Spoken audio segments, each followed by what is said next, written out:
Am I the a-hole for refusing to forgive my mom after 40 years of abuse?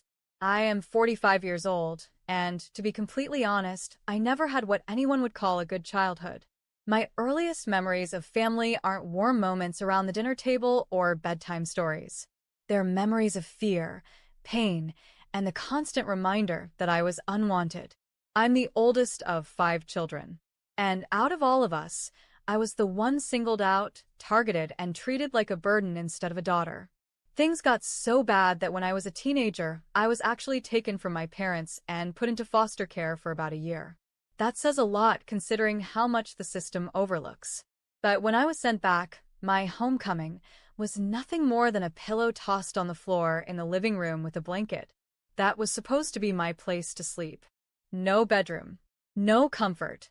Just a cold floor that reminded me I wasn't wanted. My parents set me up to fail at every stage of my life. 3 different times I was pulled out of school to be homeschooled. But it was never real schooling. I was simply my mom's servant, or worse, her punching bag.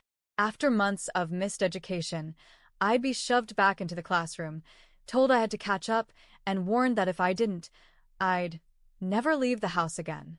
Somehow, I always managed to catch up, but it was never easy, especially when I wasn't even allowed to do homework.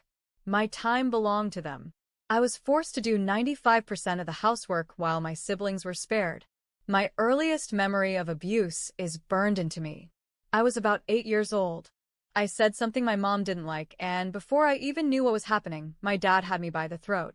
He slammed me against the wall and started lifting me up. I struggled until I blacked out. When I woke up on the floor, I realized I had wet myself from fear. And instead of comfort, instead of care, I got in trouble for that. That's the kind of love I grew up with. It was always like that.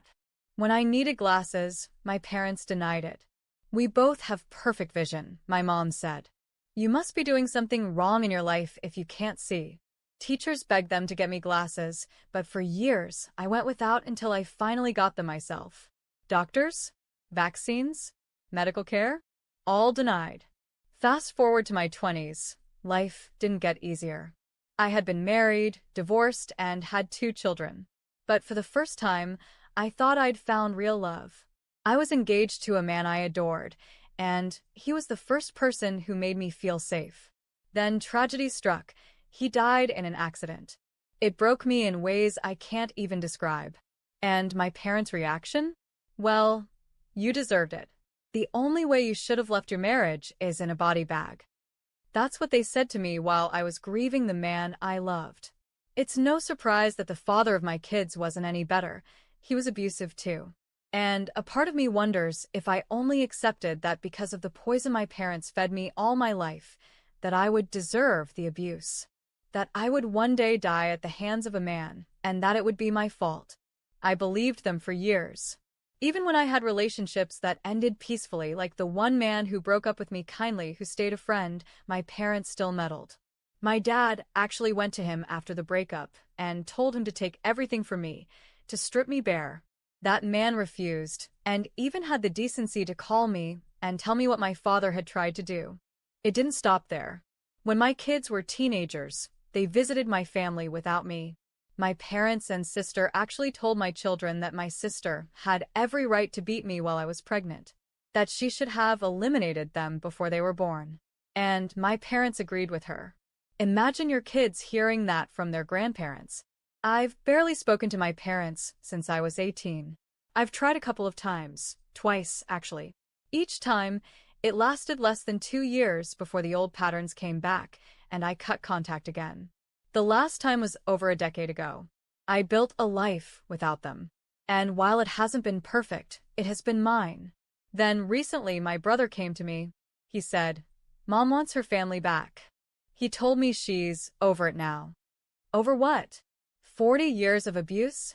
Decades of torment? He then added, "I know why Mom and Dad hated you so much."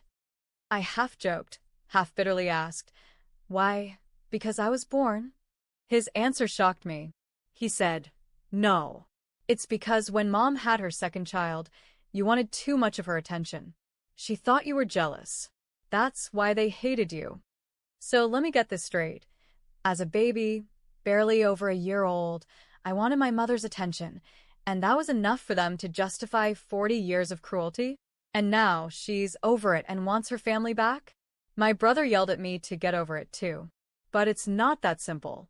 Those words reopened wounds I had buried deep. The memories, the anxiety, it's all come rushing back. And the truth is, I don't want to forgive them. I don't want to play happy families and pretend nothing happened. I don't want to give them the satisfaction of thinking they can sweep it all under the rug. I have my own family now. My kids, my friends, the people who actually love me. That's where my loyalty lies.